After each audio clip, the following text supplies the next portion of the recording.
Well, I have to say, you're winning already. Evening, class. Good evening to you.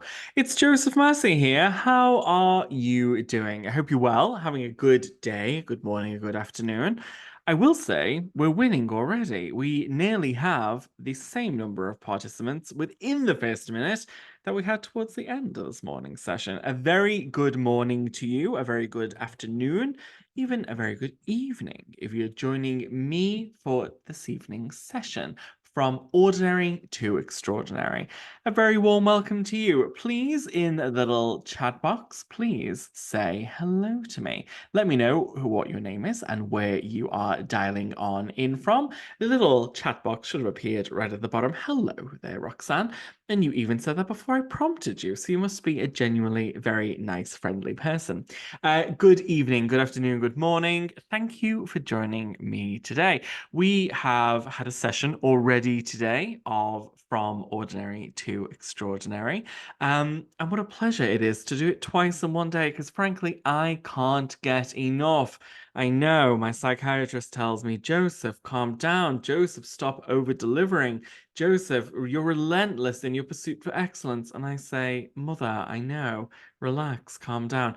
A very warm welcome to you. Thank you so very much for joining me this evening. My gosh, we have got a lot of people here. There's 72 people already. Where are we dialing on in from? From Shropshire, not too far away. Might be there next year, actually, for a bit of teaching. California, better weather than me, or maybe not today. It's been a very gorgeous day here, broadcasting live from Manchester. Michigan, I've been to Michigan many times, Tracy. Love Michigan, Ann Arbor, and I've been to Detroit several times. And Elisa from Naples. I've never been to Naples, but it's on my list. I hear it's a rowdy city with great pizza. Is that right? Let me know. NY, lived there for a little year. Los Angeles, only been there for flying visit. Bedford, again, flying visit, but close to home. Vancouver, Linda, a place I have yet to get to. Lowe's, hello from Netherlands. How are you doing? Hope you're well. I saw another flower customer. Sam, hello, Sam from Warwick. How are you doing? Vermont, never been, but it's on my list. I will say, Gracie. Colorado, again on my list, but never been. Rochdale, have been. Not on my list to visit back, but I know it is very, very close. Thank you, everyone, for joining me this evening. How many are we in the room? 76 of us. Yeah, 76. That's pretty excellent. A very warm welcome to you and welcome to From Ordinary to Extraordinary. My name is Joseph Massie. I will be your host for this session that we are here together. And thank you so very much for joining me here today. Now, today's session, we're doing in celebration of the Centerpiece Masterclass. The Centerpiece Masterclass, of course, launches tomorrow. Or does it? It launches tomorrow for most people, apart from the chosen few. And if you're listening to this now live with me, then you are indeed within that chosen few. I have to tell you, we're setting our Centerpiece Masterclass live tomorrow, but everyone here tonight, and indeed everyone earlier on our live, got a very special treat to celebrate the launch of the Centerpiece Masterclass. And as a very special thank you to you for bothering to turn up tonight to join me live, I have a very special offer for you. We have 50% off, 50% off for everybody from tomorrow for the Centerpiece Masterclass. But for you, ladies, gentlemen, everyone here this evening, you get an additional 15% off.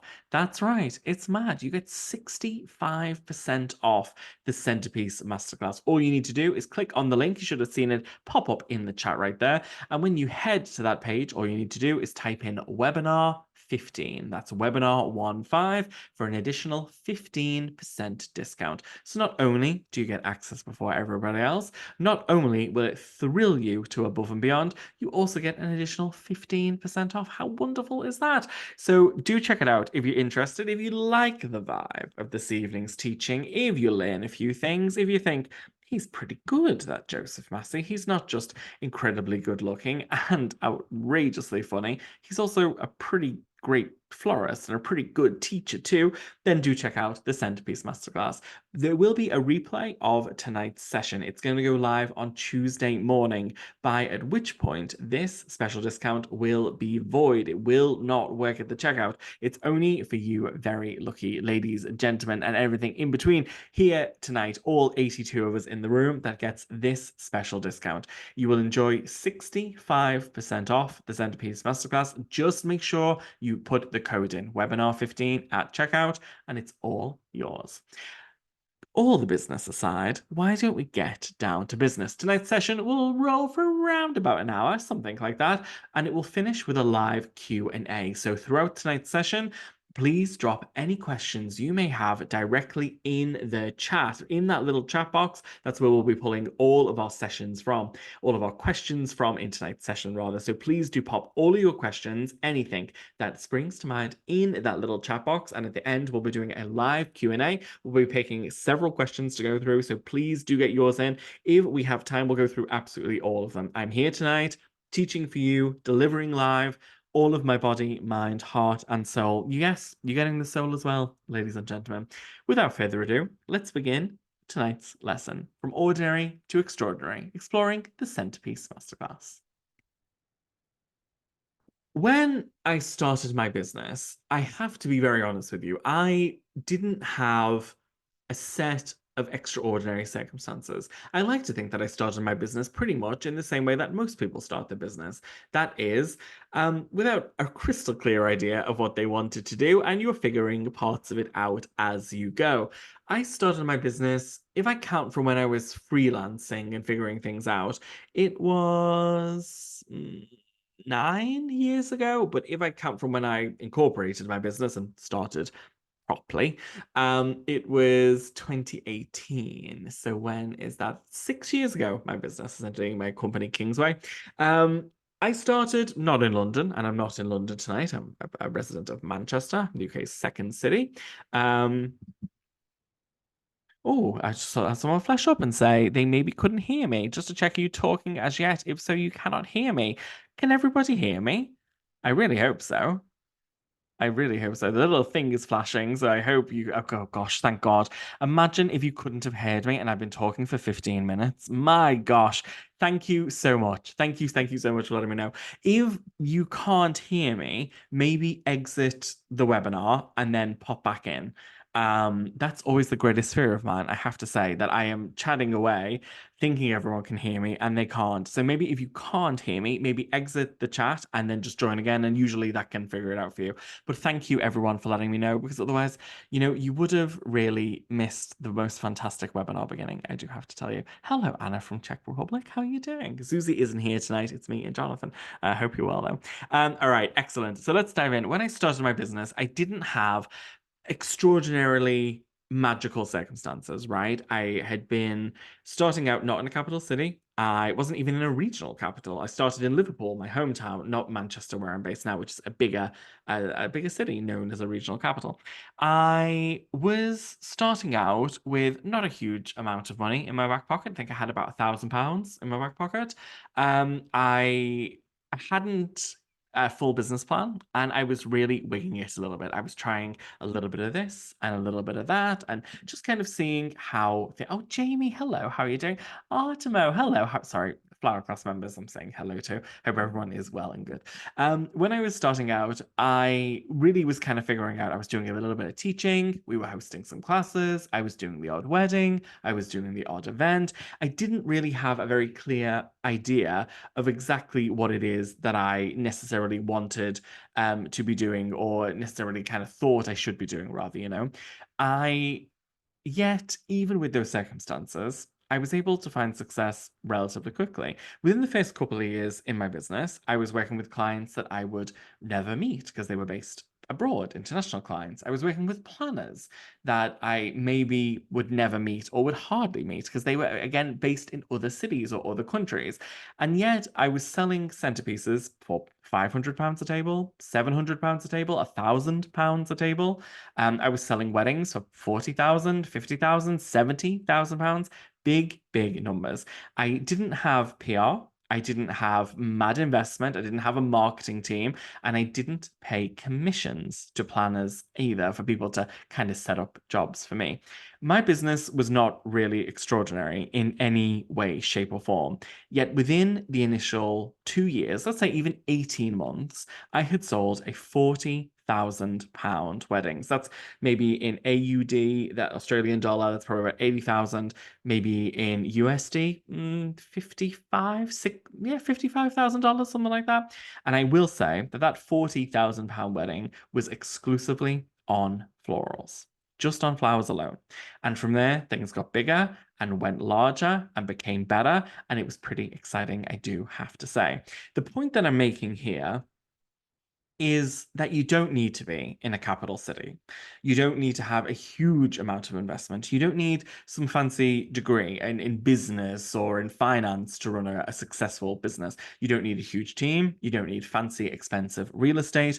All you need to do, the only thing you need to do to really make your mark, to really stand out and have a successful business, is you need to learn to stand out from the crowd. You need to go from ordinary to extraordinary. Now, those flower class members who are here tonight, you will know I talk about this a lot. I'm going to be talking a lot tonight about building a moat around what you do. So back in the day, in ye olde England, rich, successful people would essentially have a castle, right? They would, or royalty rather, or the aristocracy would have big homes, big manor houses, big castles. And what did they do to keep them safe? They dug huge, big trenches around them, which they then filled with water from all the rain we have. And it was called a moat, M-O-A-T. Moats were dug around big, fancy properties to keep them safe. And I'm using this analogy tonight. I'm bringing it up because one of my favorite analogies that I know of is that the most successful investor of all time, Warren Buffett, said that that is the fundamental decision that he will evaluate when he's debating whether or not to invest hundreds of millions of dollars into a company or to not invest into a company, is to decide whether or not the company in question has a moat around it. If you have a moat around your company, around your business, around what you do, then nobody can encroach upon your space. Nobody can necessarily imitate your work. No one can do it better than you because your business has something special about it. And if another business was going to try and replicate what you do, it would be ineffective to do so. It would be cost inefficient to do so because they simply wouldn't be able to do it. It wouldn't be worth the resources to try and copy or imitate what you do. I talk about this a lot inside my membership flower class because I think it's the number one thing that sets you apart from everyone else is to make your brand, to make your business so distinctive. And it really truly helps you go from ordinary to extraordinary. What would it look like for you if instead of chasing clients chased you? What would it look like for you in your business, either the business you have now or the business you're hoping to set up, if clients responded promptly and enthusiastically to all your communications, to your quotes, to your proposals? What would it look like if you booked more clients than you needed? What would it look like if your average sale was 20 to 40 to 50% higher than it is right now? What would happen if your work made you stand out from the crowd? If clients clamored to book you and for your design skills? If they clamored to book you for your creativity, for your knowledge, for your expertise? What would it look like if you could create demand for your business using your own design skills, using your own design vocabulary? Here is the harsh truth that I think a lot of floral teachers and floral educators don't really tell you about. Most people, the average consumer out there in the world, when they want to buy flowers, they just want to buy flowers, right? How do you think that's true? Let me know in the comments. I think most clients, whether they are a couple looking to celebrate a wedding, whether they are a big corporate client, whether they are someone who's just popped into your retail store to buy a bunch of flowers, most clients just literally want to buy flowers. I don't want you to just sell them flowers. I think it is the easiest way to to weaken a business, frankly. If all you're doing is selling flowers, this is not the webinar for you. Trust me, it's really, really not. All 92 of us in the room right now, this is not for us. Instead of just selling flowers, I want you to learn how to make them want you. I want people to want you because of how you design your flowers, how you make your flowers. I want people to want your business because of your unique creativity, because of the level of service that you provide, because of the knowledge that you have, because of the skills that you have, because what you do is so special that nobody else can replicate it, that nobody else can get it. And that is how exactly, literally, how I run my business. And I know it's true because I'm wealthy and successful at what I do. And I have been for quite some time. Because when people need a florist, they don't necessarily just, look on Google for, I don't know, whoever they may need. My name would never come up. My students are all over the world in a million countries. Maybe not a million, but plenty of countries.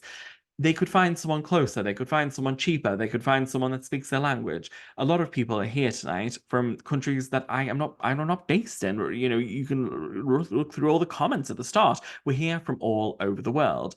And Rochdale and Shropshire and close to home as well. But the point is that you could find someone closer than I am right now. And the reason that you are probably here tonight is because you want something that you think only I, or maybe not only I, but chances are me and only a few other people can deliver for you. And that is what I want you to do in your business. I want you to make people want something that they cannot get anywhere else. And this is because I like to think that it's the truest way to build security around your business. People can try and imitate you, people can try and copy your work, but it won't get them anywhere because in the long run, only you can do you and what you do better than anybody else. Tonight, I'm talking a lot about centerpieces, and I'm talking a lot about centerpieces because I think it's a great way for people to kind of begin practicing this and seeing results straight away. The general public, they understand centerpieces because they see them a lot, because they purchase a lot of them, because they're seen by so many people. Most people may only buy flowers a handful of times a year, but chances are they will usually have a centerpiece on their dining table or a centerpiece at Christmas or at a festive holiday, or maybe they'll have a centerpiece at their wedding. Chances are, if someone is only going to buy we're only going to buy flowers maybe once or so in their life, it's probably going to be for their wedding or for their big public event, something like that. That is why centerpieces are a great way to begin because the public understand them, because they understand the purpose behind them, and because they are seen by so many other people.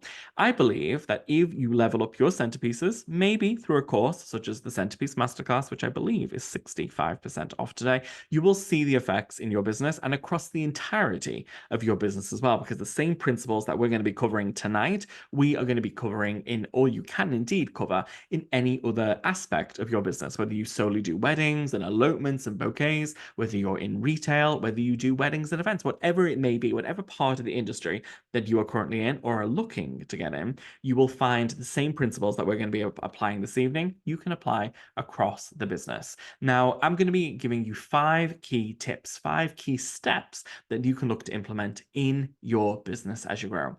Let's begin by taking a look at how we're going to go about implementing the steps. And I will tell you that as we go through each 5 of the steps, we do indeed very much have some actionable steps. I want you to leave this webinar tonight. I want you to close the screen, not now, in half an hour's time, whatever it may be. And what I want you to do is to take those actionable steps and start building steps in your business, start taking action and building the business that you want to have, that you want to create. When we are floral designers, we're kind of lucky, right? Because we operate in a visual business. What we do has a visual appeal. And because of that, people are often attracted to it. They can see it, they can understand it, and they want to know a little bit more about it, or they want to buy your flowers or buy your service because of the visual appeal. I believe the best way to build a business, to build a brand, and I'm sorry, Flower Class members who may have heard me say this over and over again, is to build from your own aesthetic, right? I like to say that I am a little bit of a petulant person, um, and I only really try and do things that I'm interested in. I don't understand why you would build a business, to build a company, that you're not interested in, that you have no passion for. You know what? I see this a lot sometimes when I see people, I don't know, doing pest control businesses. Like I would never start a pest control business because I literally have no interest in it. I've got no desire to be in that industry. So I would never start it out. Instead, we are floral designers because we have a passion for what we do. We have a passion for floral design. We have a passion for flowers, a passion for beauty. That passion will lead you to you essentially you will cultivate a level of taste. You will cultivate your own aesthetic from that, right? When I'm talking about aesthetic, I'm talking about your own loves, the certain things that you love within the floral world. From these things, from your taste, from your aesthetic, you will be able to build a design vocabulary.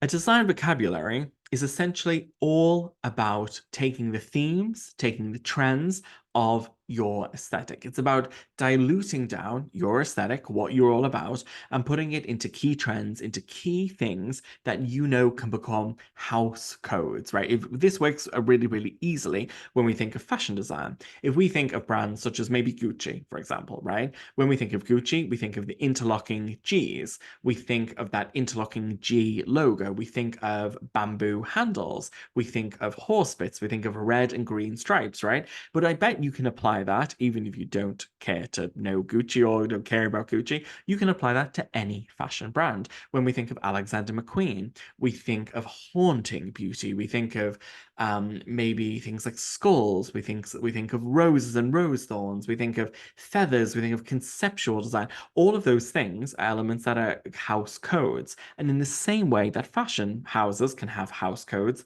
floral designers have them too. When you have an aesthetic, a taste level, then you can build a design vocabulary around that. And from that, you can then build your own brand.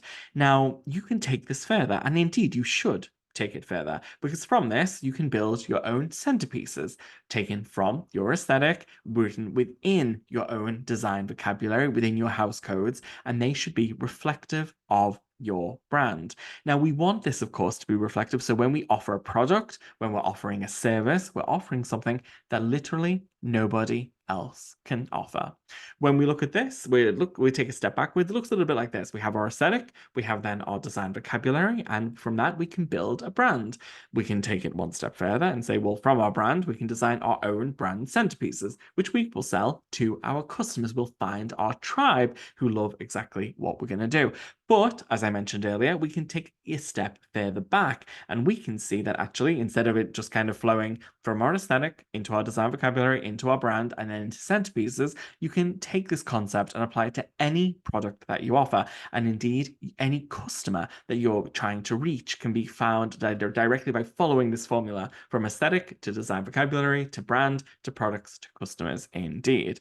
The point of this is that instead of offering generic work on random things that you don't particularly love, is taking steps to go from ordinary to extraordinary, and particularly starting that with our centerpieces. When we're thinking of how we can level up our centerpieces to sell more centerpieces, to build our brand, and to stand out from the crowd, well, how are we going to do that, Joe? I mean, where do we begin? I thought you'd never ask. Let's begin with step one. I've got 5 different things that you can look to do to build your own vocabulary, to build your own brand today, to stand out from the crowd. Let's begin with step number 1.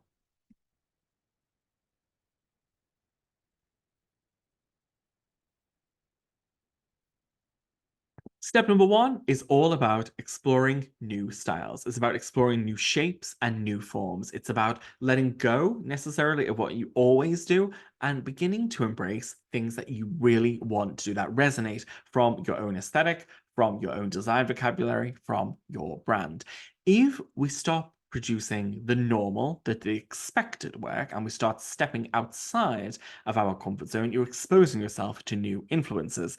But we need to show people what these new styles, what these new shapes, these new forms can look like, right? We need to design it first. We need to be able to show people what we're talking about. And I say this a lot again within the Centerpiece Masterclass and indeed within my membership flower class, that you need to be able to show people what you're talking about. If you imagine the most incredible centerpiece that you could ever imagine. Let's take a look at one of mine, for example.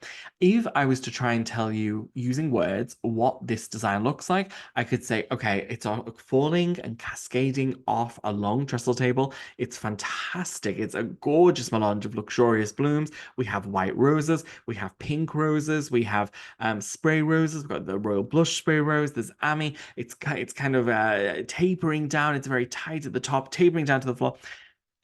I'm trying to paint a picture of what this design looks like. But if you don't know exactly what royal blush spray roses are, or you can't imagine how flowers can cascade off a table, then you may not understand exactly what I'm trying to sell you.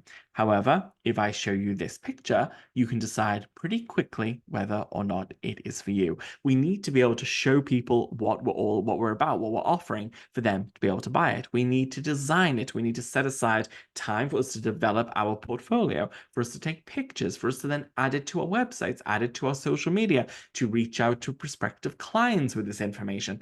All of this needs to be done. I will say, for example, though, that when we are very much exploring new styles, new shapes, and new forms, we need to have the techniques to back that up. Of course, we need to be able to communicate exactly what we're actually doing here, what this is all about.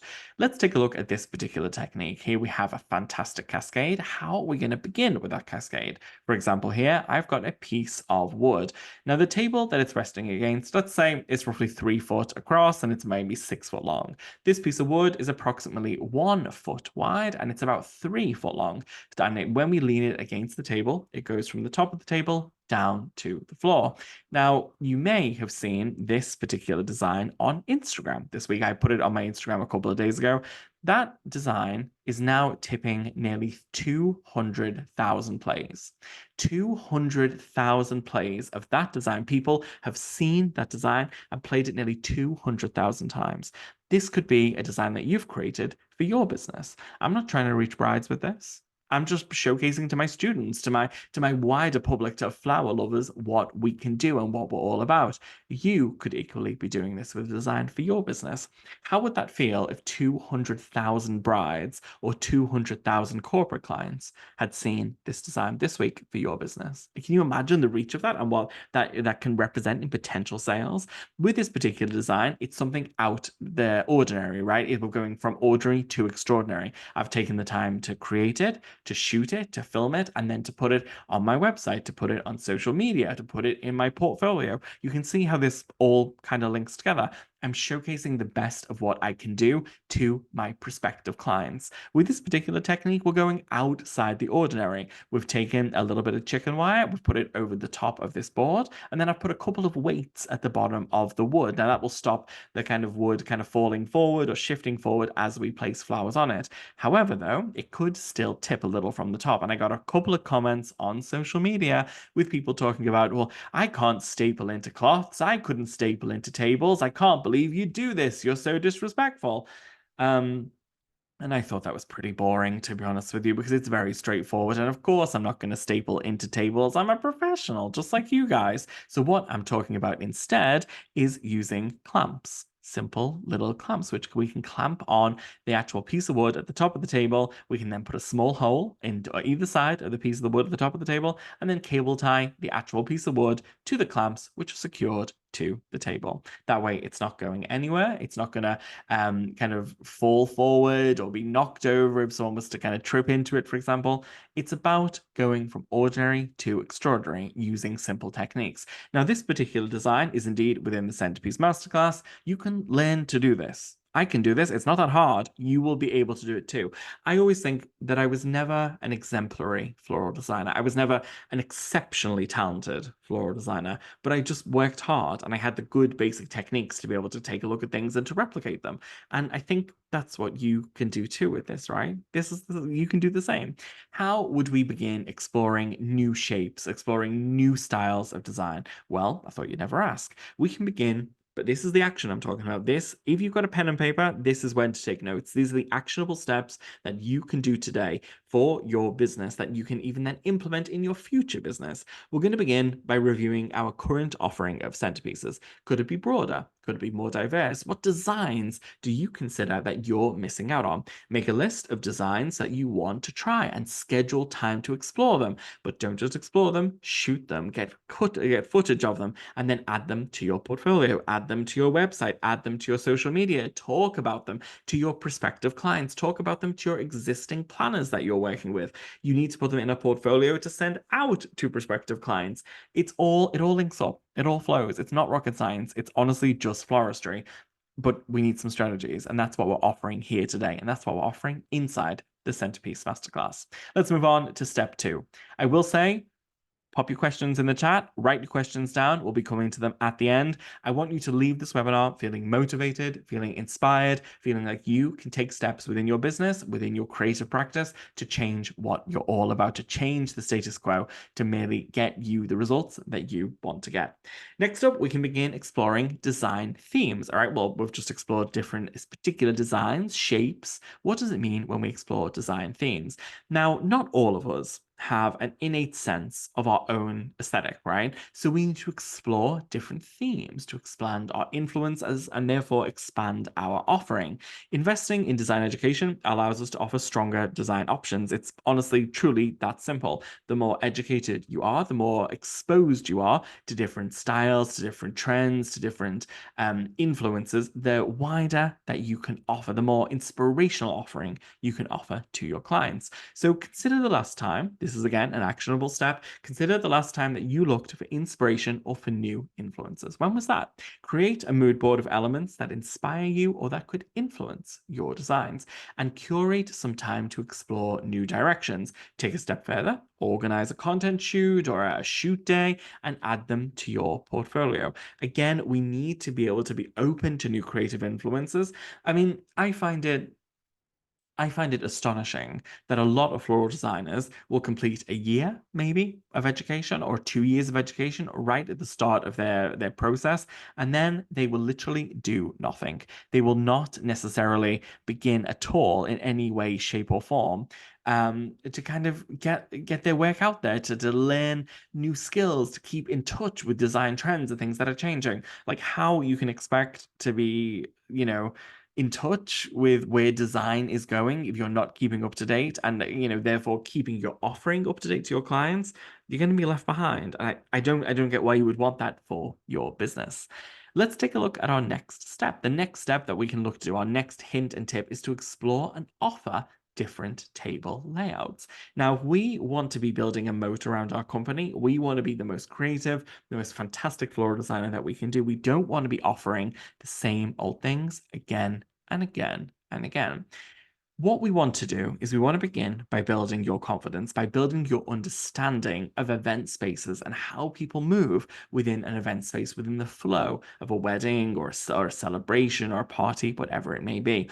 The more confident you feel about your skills of how to read an event space, and therefore the type of centerpieces that will work well within that event space, means that you will feel more brave, you will feel braver to offer braver design suggestions. You will feel more confident to offer more unique design options. Why is this important? Because the more brave our designs, the more unique our designs, the more we will stand out. The bigger the moat around our business, the more identity our business will have, the more unique our offering. And then you know what we can do with unique things? We can charge a lot more for unique things.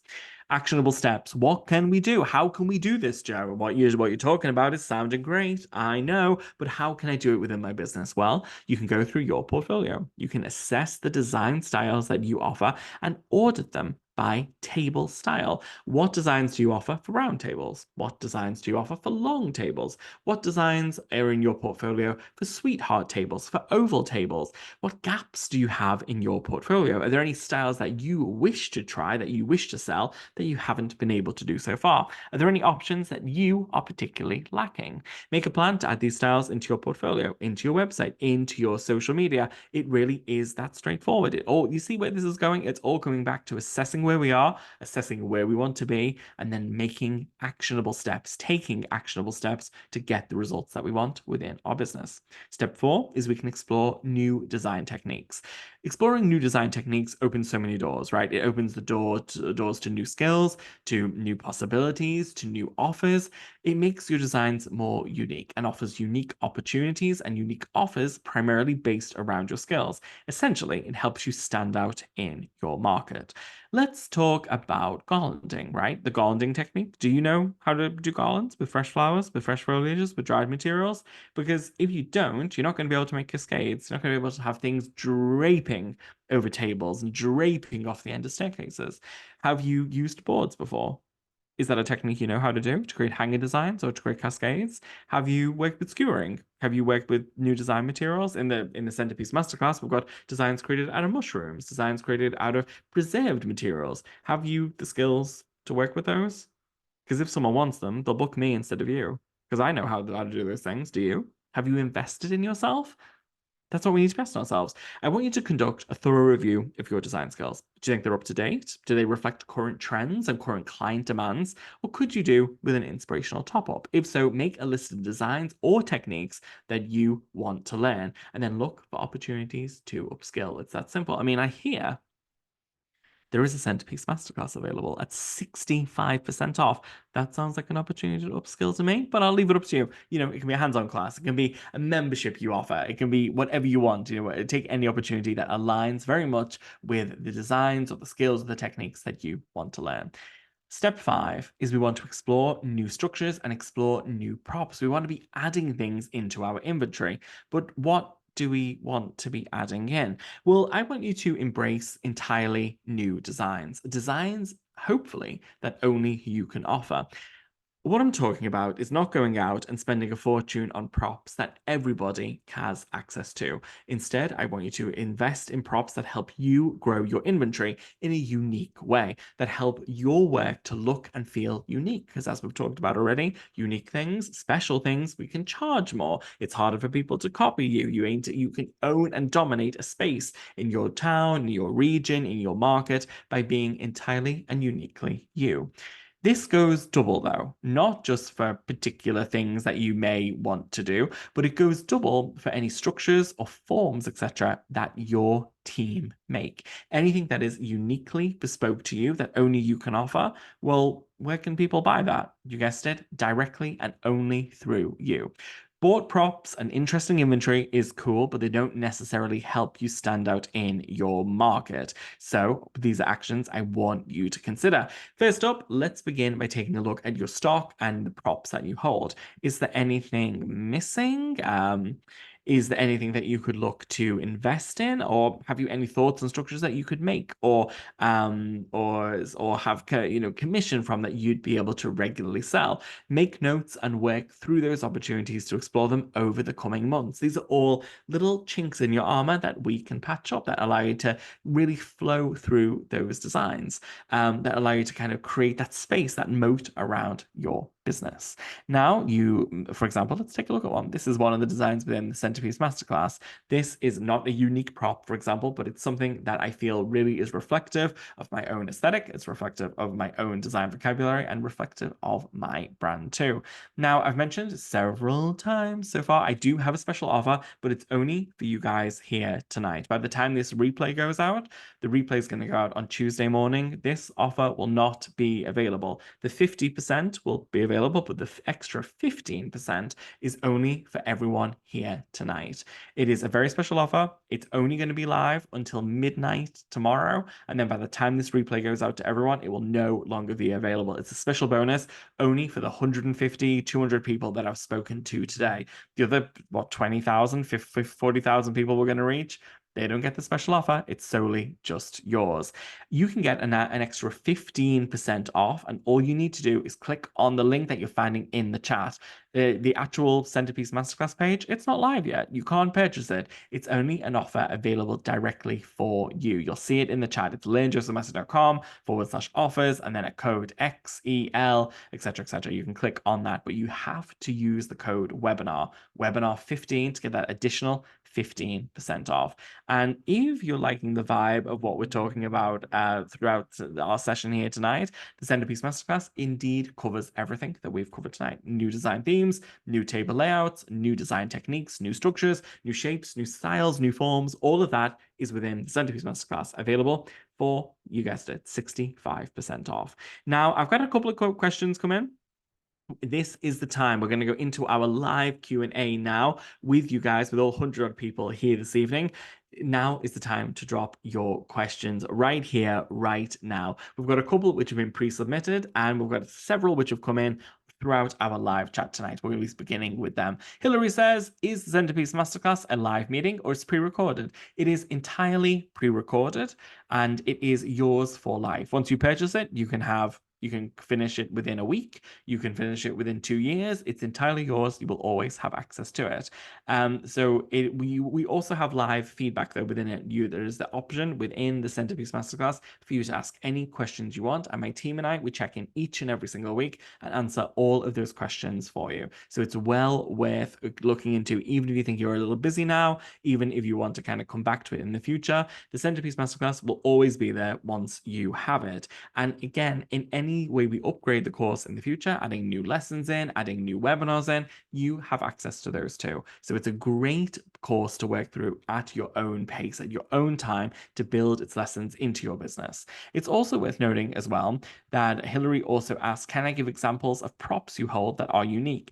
I can. Head to the Centerpiece Masterclass page. You will see images of them right there. I don't have them within this presentation, and I'm not going to go scrabbling around the internet to find pictures of them. But if you head to the Centerpiece Masterclass page, you will see a couple of examples there of different props that are crafted and that I show you how to make within the Centerpiece Masterclass. So head to that page, check it out, see what you think. Well, I've just popped the link on there. If you head to there, you'll see a couple of examples for you to check out, but the link to purchase is not on that page. The link to purchase is coming up right now. That's a separate link. So the link I've just posted, that is the link to check out the full details of the masterclass, but it's not live for everybody yet. It's only live for you guys here live tonight. So you can check that out in the link that's just coming up. It's just going to be posted right now. That's the link to purchase. So we have other questions that are coming in. Let's dive on into these.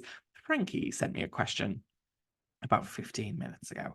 Frankie said, how did you attract big budget clients when first starting out in the early days of your business? I have lots of designs I'd love to make and include in my portfolio, but I can't afford to buy that many flowers to showcase them. Okay, I fully get that. Unfortunately, Frankie, I will say you have to be able to show what you want to sell. You just do. It's imagine you wanted to buy a fancy outfit, right? And you went to, I don't know, a retail store like Macy's or a department store. Imagine if there was nothing there in the store to buy, but someone came up to you and said, well, I can make you an amazing dress, or amazing shirt. It can be black, it can have this zipper, it can look like this. You wouldn't buy it. You need to see it.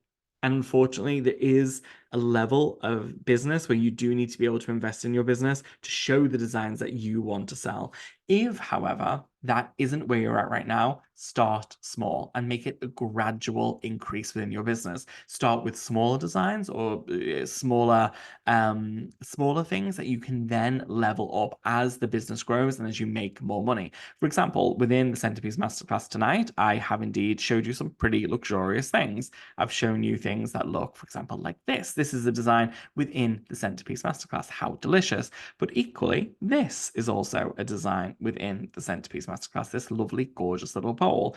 It's about being able to do what you can when you can within your business. So if you can only replicate this bowl for now, then do that for sure. And when the business grows, then add more into it. You can then do another shoot and grow things a little bit bigger. The other thing I would say is when you're creating content shoots, you can reuse the flowers, you can reuse the props again and again and again. One thing that I do, I use like little things like this. For example, the candles that you see here, I never really light candles when I'm filming for my classes because these are pretty expensive candles. They're a brand called Esther and Eric, a Danish brand, and they're like £4 a candle. Like, they're pretty expensive. So I don't light them so I can use them time and time again. It's about being smart with things. I hope that helps. So it gives you a little bit of a direction. Grow when you can, as you can. Don't put pressure on yourself or on the business. Start with small designs.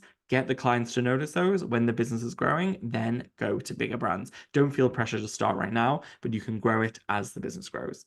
Another question that has come in is from really beautifully titled Picnic and Unwind. I love that. Picnic and Unwind said, how did you define your style and what is your advice for newer florists to find their style? My advice for people who are maybe newer to the industry and maybe haven't exactly kind of figured out their taste level is you need to expose yourself to as many different design directions as possible. What I mean by this is take as many different classes as you can, follow as many different florists as you can on Instagram, the things that resonate with you. Join a membership like Flower Class, do online courses. They're often way, way cheaper than doing in-person courses, and begin to build mood boards that you think represent things that you are interested in. So begin by taking a good look at design styles that you like, at particular things that you find, and collate them together. Put them together in one big mood board on Pinterest or sort of Keynote, something like that. And then from there, you'll be able to notice and pinpoint how things connect, how things kind of flow, what particular things that you enjoy. It is when you're starting out, it is about exposure. You need to be working for as many different people as you can, freelancing. You need to be doing as many courses as you can, learning from as many different designers as you can. And over time, you will learn what really resonates with you and what really doesn't. I have spent a lot of money learning with people. And I don't use their techniques. I don't replicate their work in any way, shape, or form. When I was younger, for example, I spent 5 days studying in Germany with the florist Gregor Lersch. If you're familiar with Gregor Lersch's work, my work looks nothing like Gregor's work. Like it doesn't look anything at all like a Gregor Lersch design. But I will take the learning that I've had from that and apply certain aspects of it to my work. Or indeed, even just knowing something isn't exactly for me means that I can take my work in another direction. It takes time. Don't put too much pressure on yourself, but begin exploring and exposing yourself to as many different influences as possible. And then you can begin to sift through them. That's what I think. All right, we've got other questions there. Artie Mo says, how do you realize you finally got your own aesthetic? I think it's a little bit piggybacking on the answer that I just gave. To be honest with you, it's a little bit about kind of realizing that you need to expose yourself to not expose. Gosh, that's a very risque comment to say. You need to expose yourself to different design aesthetics, to different design trends and ideas. For example, I know someone here was at the Singapore Garden Festival a couple of days ago. Every single designer, floral designer there, has their own way of doing things, their own vocabulary, their own aesthetic. Like you'll have liked some of them, you'll have hated some of them. And that's good because then you know that the things you don't like, you never want to do. They don't resonate with you. And instead, you pursue the things that you do indeed. When I think you really notice that you have your own aesthetic and you have your own vocabulary is when people start booking you primarily for that. Not because they need flowers, because they want you for the way you do things. There is not a waitlist on the Centerpiece Masterclass. You need to click the link directly above your comment. If you go to the Centerpiece Masterclass page, you will find it's not for sale and it isn't for general sale until tomorrow. You need to click the link above. So it's the link that ends in a load of letters. It's right above your comment, iPhone 7. Literally click on that and you'll be taken directly to a secret page where you can purchase the Centerpiece Masterclass with indeed 65% off. How to get more flowers, or how to get more followers on IG. Gosh, how long do you have for it? It's about growing your tribe. It's not, you need to, I would say, don't think about how do I get followers? You don't want every single person on Instagram to follow you. You want to cultivate a tribe that loves what you do, that engages with what you do, that is really actively interested in what you do. And you do this by knowing your design style, by knowing your vocabulary, and repeatedly showing it time and time again. How do you know that your designs are resonating? You will see it. You will see it in the likes. You will see it in the comments. You will see it in the plays. How do you know it's not resonating with your audience? Well, you'll see it because it won't have likes and it won't have comments and it won't have plays. It's hit and miss. It takes time. It's not something you can replicate overnight. It's something that definitely takes time. And indeed, all the steps we've talked about this evening will take time to implement and time to grow. So you have to be a little bit patient with yourself too, but the work is out there, your following is out there, it's waiting for you, absolutely. Linda said, any advice on how to find freelance work? Yes, for sure. I would say, especially when you're starting out, freelancing is a great way to grow your skills. It's a great way to get to know different people. It's a great way to, expand your network within the industry. I begin recommending my students, they write a really lovely introduction email.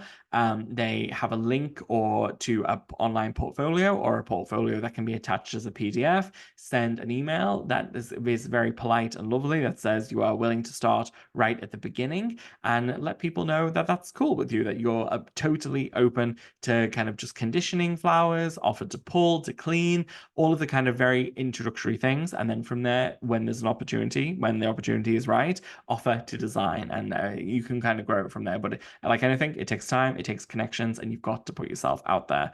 My gosh, I feel that I'm racing through these questions. Please let me know if we've got another 5 minutes, so let me know. Final questions come in now. Please get them in. If you need more advice, if I haven't been particularly clear on something, but a final 5 minutes, so please let me know what is on your mind, and we will dive on into these questions live for you this evening. Do you have any courses on designing? I do. I don't have any beginners courses just yet, but I may have something coming soon. The best way to hear about what I'm up to is to head to my mailing list, is to head to my website, sign up, get on the mailing list, and then you will be able to hear everything about what I'm up to and what I'm doing next. I'm loving these comments. I'm like, Daphne, very cool, very helpful this evening. You are very welcome. Marsha, thank you for sharing this information with us. Thank you for being here this evening. Let's go through the questions now. Kim has said, how do you keep flowers fresh? Good conditioning, good basic conditioning. Keep everything as cool as possible. Remove most of the leaves from about 2/3 from the stem. Trim the stems on a 45-degree angle. Keep in clear, fresh, clean water. That's the best way to do it. Roxanne said, do you find sharing socials is the best way to get your business out there? Should I be approaching planners and venues?